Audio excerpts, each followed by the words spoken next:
Hello and welcome to Enlightened Empaths, your community for the spiritually awakened. This week, Denise and I are going to share with you all some stories and questions that you guys have emailed to us or messaged us on Facebook. So we've got some great things to share from you all, and we really appreciate you guys reaching out to us because it reminds us that we are just all part of this wonderful community. Denise, would you like to share our first one? I'd love to. This first one says, I'm hoping to get some advice from both of you. I'm coming into my abilities with being an intuitive empath, and I'm at the very early stages of mediumship. As a kid, I was never really spiritual and questioned everything people would say that was in the Bible because none of it made any sense to me. As I've grown up, I've been baptized as I've come to know and love Jesus and God. However, I still felt something was missing in my spiritual journey. I've known for a while that I was different, having these odd feelings about others, having visitations from people who've crossed over while asleep, and experiencing so many paranormal phenomena all around me. Since then, I've learned how to cleanse my house, meditate, and claim my own space.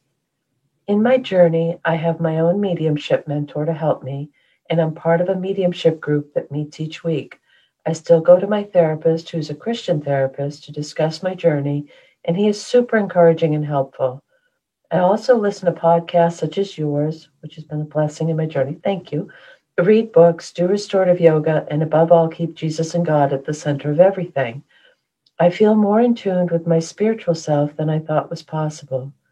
Since learning about my guides, angels, life lessons, and reincarnation, I feel so empowered and everything now makes sense to me. I know both of you have talked about how friends and family would react when they found out about your abilities in the beginning of your journeys. I haven't told many people, but I was very excited to tell my best friend because we haven't had any time to catch up. When I told her all these wonderful things I've been experiencing, she said it's all a distraction to take me away from God.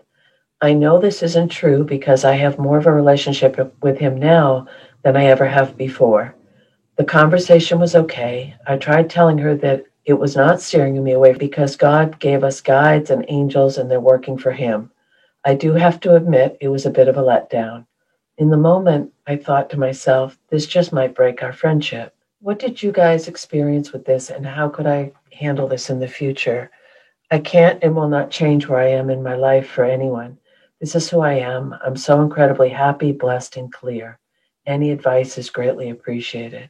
Samantha, you and I have both been there, done that, have the t-shirt, and it is Yep. really, really difficult to be that vulnerable and expose your truest self to someone, especially someone that has known you and knows your true face. The other thing is I agree with Christy, and thank you for sharing this with us, Christy, because I think it's going to resonate with a whole lot of people that are listening. I agree. I see this work as a connection to spirit, a connection to God. You and I both use prayer and meditation and intertwine our religious background with this work. So I just can't in my logical mind, I can't imagine why we would be wired this way if it wasn't what God and spirit intended. Yeah, I agree.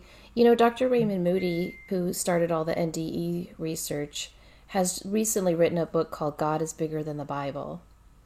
And he wrote it because he gets so much backlash from certain very, very religious people who are telling him that what he's doing is evil and wrong and there is no afterlife until the resurrection. And, you know, it just made me think everyone comes to their own understanding of religion in their own way, and it brings them comfort and solace and a sense of connection and belonging. And so, if Christy's friend's way of interacting with her God is working for her, then that's what's working for her. And if Christy's way of interacting with God is working for her, then we all just need to accept where we are on our journey.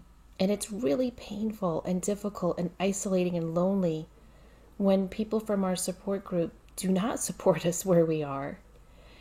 One of the things that has helped me when I've come across this in my own life is to just say, I understand and respect where you're coming from. and I ask that you keep me in my prayers. It kind of ends the conversation because you're not defending yourself, you're not arguing, you're not putting down their beliefs. You're simply saying, I hear you, I understand where you're coming from. Let's pray for each other. And they're praying to different people. I don't know. I don't think so. I think there are many ways to come to God. I love, love, love the way you describe that, because it honors each person's link to all that is. And you and I don't have any more of a connection than someone who has a different practice or a different religion or a different outlook. I agree with you. I think it all goes to the same place. It And does. however that feels right and true for you is the best path. I had a friend who told me I was doing the devil's work and that this was going to disconnect me from God. And I had been doing this work for a couple of years at this point, and I thought, oh, okay. It was very scary to hear her say that. And I just tucked it away. And a couple of years later, we talked again, and she said the same thing. And at that point, I had been doing readings for about 8 years. And I said, well, if this is separating me from God, the devil's not doing a very good job because I've never felt more connected to God, and the work I'm doing in my readings is really helpful to people, and in fact, I think it's bringing them closer to God. And she said, well, the devil's a trickster and he can work slowly. And that's when I thought, hands up, here's the flag of surrender. I'm out. Like, because Mm-hmm. if 8 years of positive work doesn't show you the goodness in what you and I and other people do and believe, then nothing is going to. It's like doubting Thomas from the Bible when he had to put his hands in Jesus's wounds before he'd believe. I mean, for some people, they're just going to dig their heels in, and I think as spiritual people, we just have to let them be and honor them where they are on their path. It's interesting, as I've talked with a couple people over the past few weeks that are in parts of the country here in the United States where this isn't really embraced. This isn't considered. Yeah, I live in one of those parts of the I was trying to be really cautious about, anyway, we all know where we are.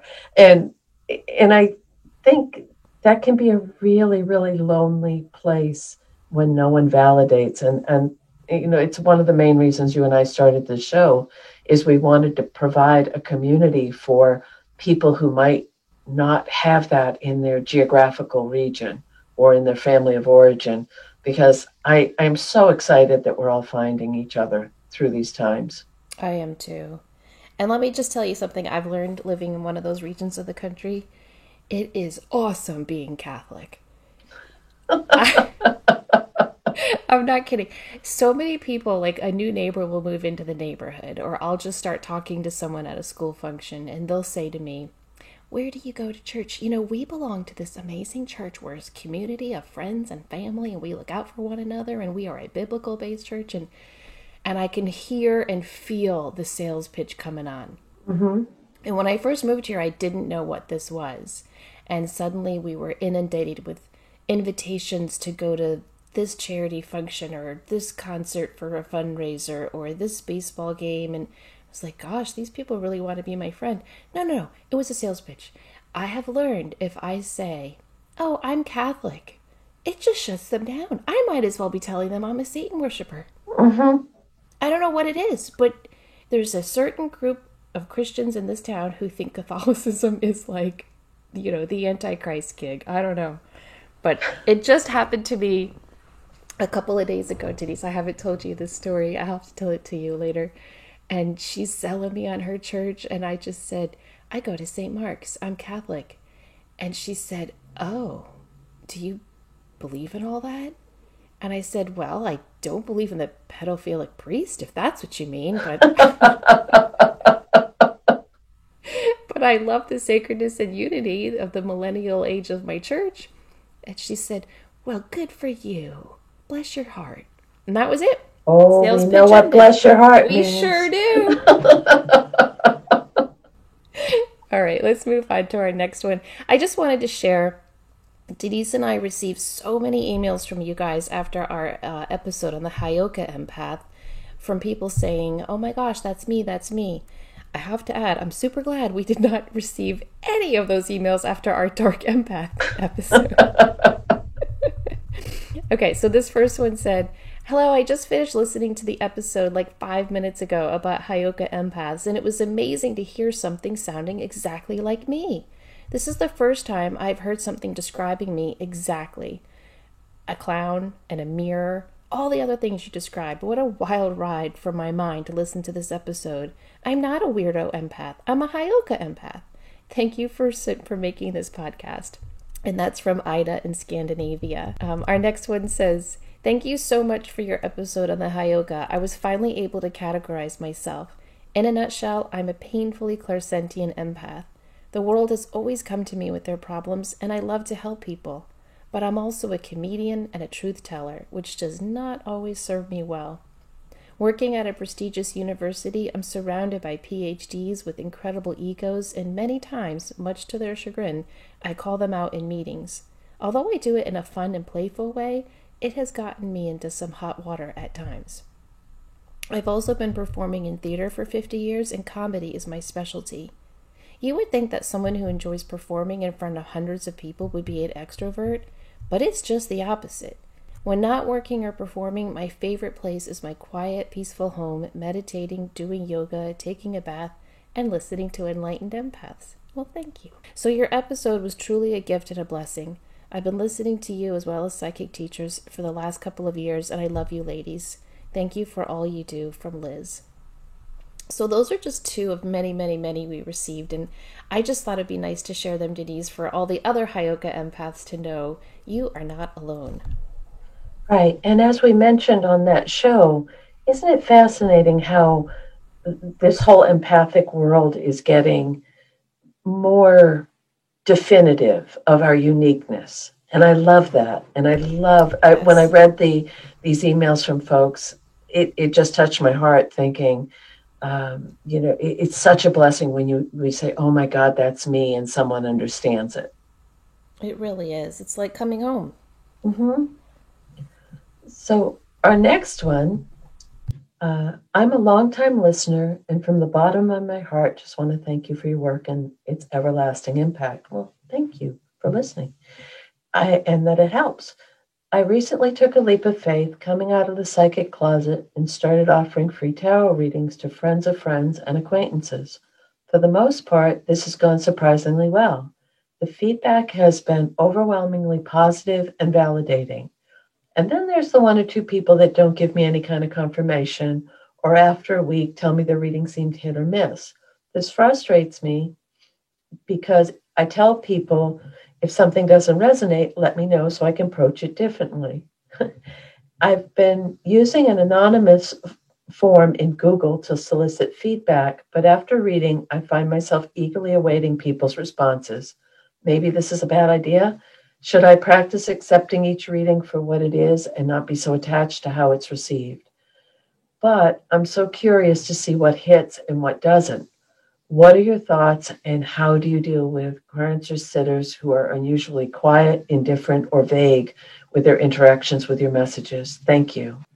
Sadly, a big part of any type of intuitive mediumship, divination work is, and you and I have talked about this a lot, Samantha, that for every wonderful, kind, interactive, positive reading that we do, there's always one or two that are thrown in that we don't get that quite as strong a link. And I recently did a workshop, and they said, just know, own your part in it, but you can't control the outcome of someone else's perception of what they receive. And I like that. I like that too. I also think wanting validation is so normal, because it's one of the reasons that, I like that feedback so I can strengthen the link with someone. And I always say at the beginning of a reading, if this, as this person mentioned, if this doesn't resonate or make sense, please tell me and I'll redirect, because I don't want to waste your time or your money. But sometimes there's just not a good connection. I think with time it gets easier, and you start to trust yourself more, and you get more of a relationship with your deck or with your signs that come through when you're working, if you're doing intuitive tarot. And I think that that's important, to just give what you get and consider it as much service work as anything else. I agree with that. I also think it's a wonderful idea to ask for feedback and to get the input that you need to see if you're on track. However, consistently doing that can keep you in your head. And when you're doing work for spirit, it's not about you. And it's not about how great you are or how awful you are. It's simply about being of service. And as Denise always says, you got to get the hell out of the way. And if you're stuck in your mind thinking, is this landing? Is this hitting? Am I doing a good job? Am I showing up? Am I? You're staying stuck in your head and you're not allowing spirit to come through. And what can happen when we get there is that spirit's there and you're there, but you're kind of acting like, a block, an interception, a red flag on the field going, no passes through here. And so I would recommend trying to just surrender to your abilities and surrender to the messages from Spirit. Make sure that in your prayer of intention before each reading, you state clearly that only clients who need your specific input are drawn to you. Because, not everyone is going to like me, and not everyone is going to like Denise or you or you or you, right? We aren't all for everyone. There are certain readers who resonate with others and vice versa. And so to state that intention at the outset of only the right clients who are going to resonate with my unique messages are drawn to me, something along those lines, probably better worded, is going to be really helpful to setting your intentions and letting your guides know, look, I'm not the reader for everyone, so you guys be the filter and send people to me who are ready to hear what I have to say. And I think that can really start to help when you realize you have some control over who you read, but you also, it's this careful balance, because you do have some control over what happens in a reading, but you also have to surrender so much of your id, your ego, and get out of that way so that spirit can just go right through you. And I think once you do that, the messages will land and be received much more openly than maybe they have been by some. Very nicely stated. Thank you. Okay, our next question is also on being a Heyoka empath, and it starts, let me tell you how glad I am that you decided to choose this as a topic for your podcast. When you are a person who has always interpreted things so differently, it's inevitable to come to one of two conclusions. Either I'm crazy or the rest of the world is. Yet, when I learned about the common traits of a Heyoka empath, everything clicked. While I still wasn't able to perceive as everyone else did, I was finally able to recognize that I wasn't alone in my understanding of the world we live in. There is something reassuring and magical about being able to check off boxes that are so deeply and personally relatable, yet uncommon or even foreign to those around you. Out of the blue, a friend of mine suggested that I may have some similar characteristics of a Heyoka empath. There wasn't much information on the internet, and most of what is available is culturally specific, but when I read it, some aspects or oddities of my life just clicked. I never understood why I was compelled to skim through magazines beginning at the back pages, or wrote my check marks backwards, or filled in a notebook pages from back to front. It just always seemed natural to me. I am left-handed, which I attributed as the likely reason I did things backwards. In school, I had a lot of trouble learning things because the way it was taught never really clicked for me. In math, I always looked at the problem and the answer and came up with an alternative way of solving it, different from the method that the instructor was teaching. In gymnastics, both as a participant and coach, I'd find myself figuring things out by segmenting the sections and maneuvering them in my mind. There is a natural tendency in me to trick muscle memory and stagnation by discovering and implementing diversions. I guess you might just say my brain is wired differently, which took me a really long time to both comprehend and accept. I frequently tend to approach things from a backward perspective that makes little sense to anyone else. In fact, I can somehow see the opposite perspective. a perspective that can spark a fresh understanding and sometimes shift the paradigm of the person whom I'm talking with. Of course, it doesn't always end so wonderfully, as some people aren't so appreciative of my suggestions. So that email kind of echoes our other one on the Hyoka, where, she's interjecting in meetings and her honesty is not always accepted. So I think the path of a Hyoka empath is one that is unique and interesting and yet incredibly helpful. And I'm really happy that the show we did helped bring that home to so many people. As you were reading, I was thinking about how the collective energies right now, there's a strong, strong, strong thread of if it isn't real or true or genuine, it's really hard to tolerate. And people are reevaluating relationships or situations or jobs, or I think it's all part of this transition energy that we're in right now. But also interesting that the truth telling resonates so strongly with this form of empath, and they're stepping more fully into their power during it matches the collective energy beautifully. It really does. Our next one, my question is about sharing space with a person who possesses an energy that is polar opposite from mine. I've reawakened to my need to be in touch with my spiritual path after having taken a break for many years studying science. I've dedicated a space in my house for meditation, reconnected with my crystal friends, and am currently in a mentorship for opening my intuition. This work has brought a sense of calm and joy I seem to have misplaced during the years I was in school and beginning my career. My husband, on the other hand, is an explosion of energy and doesn't resonate with any kind of spiritual path or meditation practice. I find as I continue on this journey, I'm having more and more trouble tolerating his extreme energy. I feel it when he's stressed and chaotic. I try not to take it on, but I can sense the way it makes me feel uncentered and even angry at times. I wondered if you have any tips and tricks, or if you've done a show about this in the past, I could do to which I could re-listen. I protect myself psychically in the morning and try to reground during the day. I know I cannot provide him with the sense of ease I'm feeling, but what can I do to learn to live more harmoniously with a person who will not change?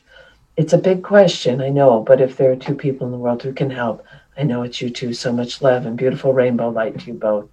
Shiloh. Well, thank you, Shiloh, for sharing this. And I think this is probably one of the most difficult things when there are people we cohabitate with, or we love, or we're in friendship with, or relationship, and we're growing and evolving in a direction that they may not understand, or it may seem foreign to them.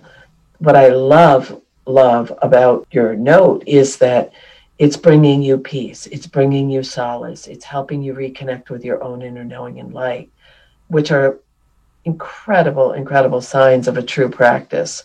If it's you're not looking outside of yourself, you're looking within, you're finding people who are supporting you, you've found a space in your home that you can have for privacy. And I mean, I would never ever advocate stay or go, it's none of my business. But I really feel like you're doing all these things to step more fully into yourself. And as far as your art, I guess this comes down to what we mentioned in the last question. This is your truth and path to really say, is this something that I can be the Venn diagram? We can have our individuality and autonomy and still have that shared middle for our relationship.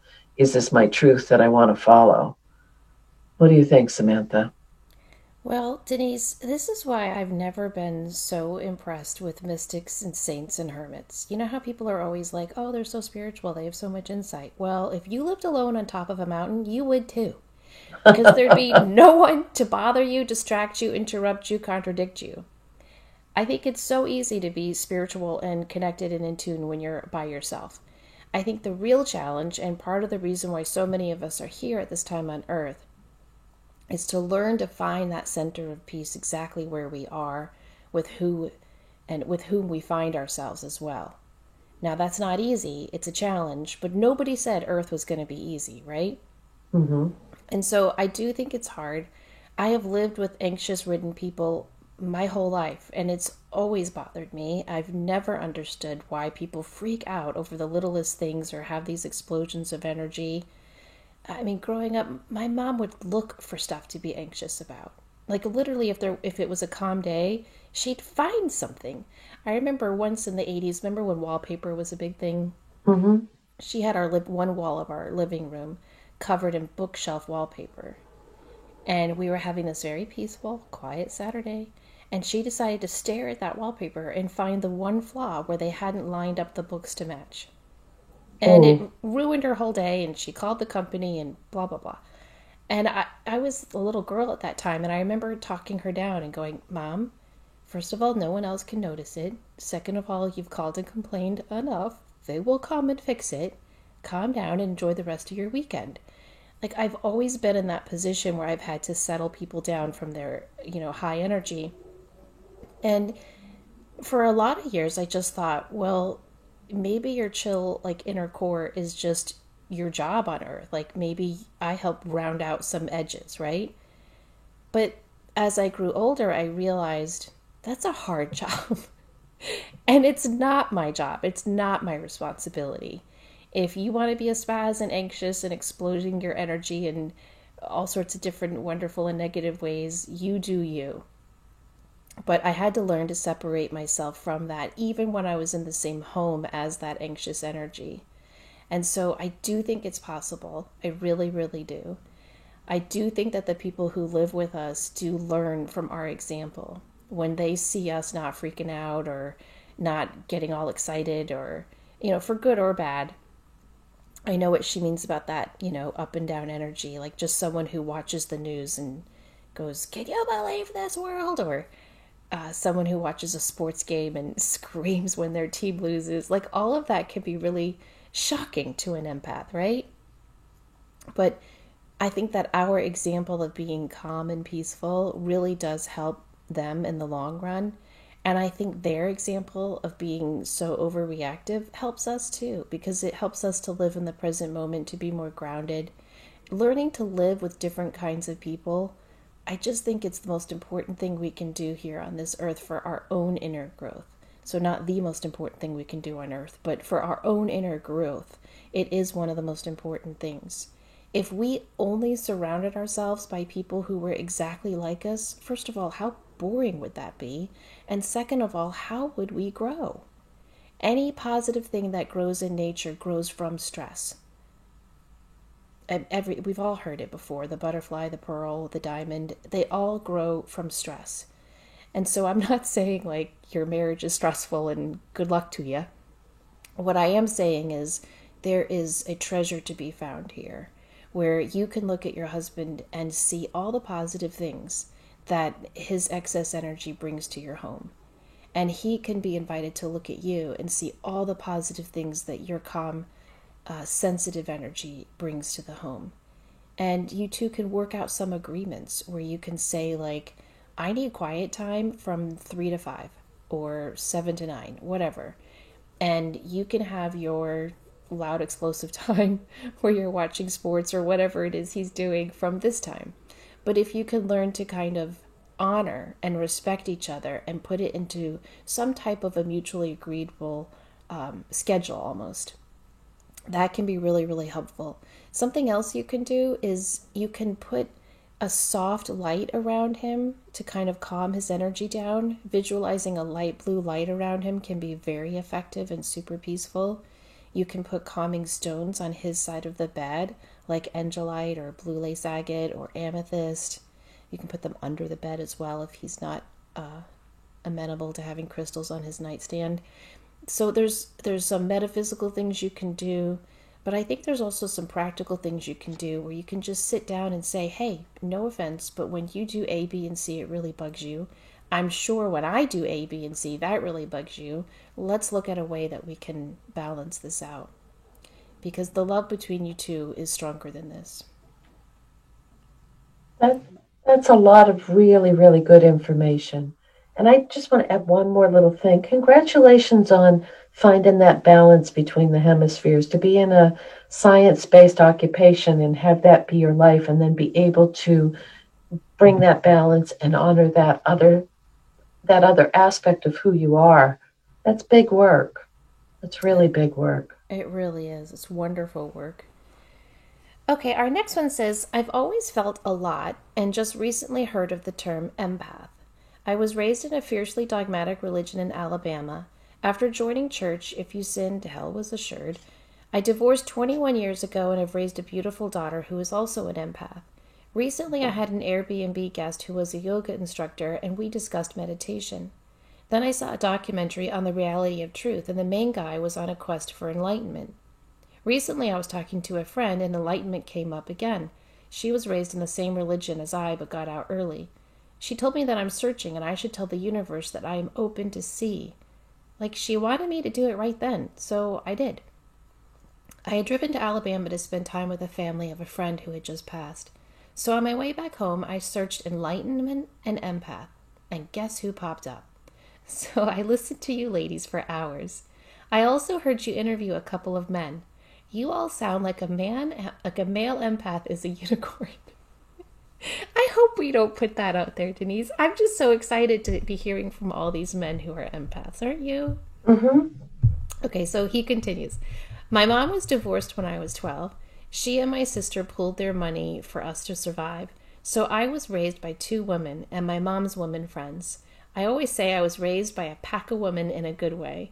I am an empathic man who is definitely on a journey. I don't know which steps to take. I have mostly put down the notion that I cannot escape hell. I go to a church where I lead worship, and I also lead a service at a women's penitentiary that our church hosts. My issue is my belief in Jesus and my desire to explore enlightenment seem to go directly against everything I've been taught, and much of that I'm trying to shake free from. One of you I hear talking of praying in church study groups. I don't understand. I apologize for my randomness. I struggle to even send this because I don't know enough to ask a coherent question. I just felt I had to make a step, however crippled it was. Okay, well, that's not a crippled first step, and we really appreciate you taking the time to send this to us, and welcome to the community of enlightened empaths. And no, we do not believe that male empaths are unicorns. It's just so wonderful to hear from more and more men. It makes us really feel as though this show is making a difference and opening up to a wider community. I do think that when you're raised with such a dogmatic religion and you're a man and you have these expectations and these fears that have been ingrained in you from a child of if you step out of line, you will go to hell. Those early childhood beliefs, they're very, very hard to get out of our soul, to get out of our system, to get out of our emotions. And I think it's important that you stay on this journey, but also say, I am open to feeling, I am open to growing, I am open to evolving. And ask Jesus to walk with you and to show you what it really means to be a Christian, to be a believer in the world of spirit, whatever label you want to use. I think that's important. Jesus can be a trigger word for some people, but Christ is more just of a universal energy. So whatever word works with your belief system, I think is fine. PMH Atwater wrote a book on children who had near-death experiences. And in one section of the book, she focused on children who were born outside of any Christian influences, where they had never heard of the Bible or heard of the Ten Commandments or heard of Jesus Christ. And she found it interesting that all of those children saw who they called Christ when they went over to the other side for a few moments and luckily came back. So again, I know Jesus is a trigger word for some people, but Christ is a universal consciousness. And so ask that energy of the Christ consciousness to walk with you as you go on this journey and to help you understand what is expected of you, not only from all these other people and influences, but from your higher self, from your soul. Because you're doing really good work. You're leading worship at your church. You're helping women in a penitentiary. You're giving people hope. And most importantly, you, as a male empath on a spiritual journey, just living that path, just walking that step by step, you are being an example not only for your daughter, but for so many other people. And the more you hold on to that, the more you'll see what an incredible difference you are making. So even though people might tell you what you're doing is against our church beliefs or blah, blah, blah, bitty, blah, blah, blah, you need to find it in your heart that what you are doing and feeling and seeking is truth. If you study Joseph Campbell's The Hero's Journey, there's always this moment on the journey of the hero, and we are all the hero of our own journey. But there is always this moment, it's right after we meet the teacher, we meet the adversary. And that is such a difficult part of the journey. It often leads to a dark night of the soul if we're not careful. Well, I shouldn't say that, because sometimes the dark night of the soul can be, in retrospect, the greatest blessing we can experience. But those adversaries that we meet on our hero's journey, the ones that are throwing sticks and stones at us, either verbally or physically, those are just as important as the helpers, teachers, mentors, and friends that we meet along our journey as well. Because they give us the passion, they give us the roots to our belief, they force us to stand up again and again and again in the fight that can feel like this world we walk every day, to say, no, I'm not going to listen to you, I'm not going to listen to you, I'm going to listen to me and my God and what my soul is telling me, and I'm going to follow my path from my authentic heart. You all go follow your own path, blessings to you, let me walk my path. And so sometimes we have to welcome those adversaries, and sometimes we have to recognize that those adversaries on our path are ourselves. And so it's really important when we're in that stage of our journey to reach out. It's not a crippled question that you asked at all. It's a beautiful question. And the more that you ask it, not to us, to yourself, to your higher power, the more you ask that question, the deeper and deeper and deeper you will go to find the true answer, which will lead you further on your path. But I hope that you see right now, today, that you're doing good work every moment. I'd just like to add that everything about what you wrote is coming from a place of kindness. It's coming from a place of compassion and empathy and understanding and love. And I cannot understand why. Isn't that exactly what Jesus and Christ and God want us to be here to do, is to help each other out and be kind. I truly believe that in my heart. And, if we're going to hell, you can sit next to me on the bus, but I get the window, okay? So truly, I think you are an amazing human being with all of the service work that you're doing, but also I can't imagine how that would be, all of this beautiful, beautiful work that you're doing would ever be discredited because you're honoring being a sensitive, empathic, kind human being. Yeah, I mean, if you look at what the Bible teaches us, Denise, a lot of it contradicts itself, right? Like, if you do this, or that, you'll go to hell. But then we're told to love everyone, forgive everyone, because God loves and forgives everyone. Well, those two things can't be true at the same time, right? If God loves and forgives everyone, then how can God also submit people to eternal fire, hell, and damnation? But the other part that really sticks out in this note is that this gentleman leads worship. He leads a service at a women's penitentiary. That's huge, huge, huge service work. It really is. That's a connection to spirit and divine, but it's also sharing that energy with especially in the penitentiary, people who need hope, people who need a lifeline. It's big, important work. It really, really is.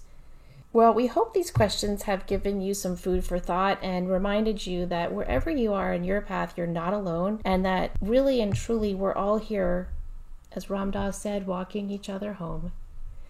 If you would like to send a question or story in to be shared on our next Community Connections, you can always email us enlightenedempaths@gmail.com, or you can message us on our Facebook page, where you can find us at Enlightened Empaths. We hope to see you on social media and in emails, but until then, we'll be back with you next week. Have a great week. Please remember, as always, to show up, do great work, and share your light. Take care.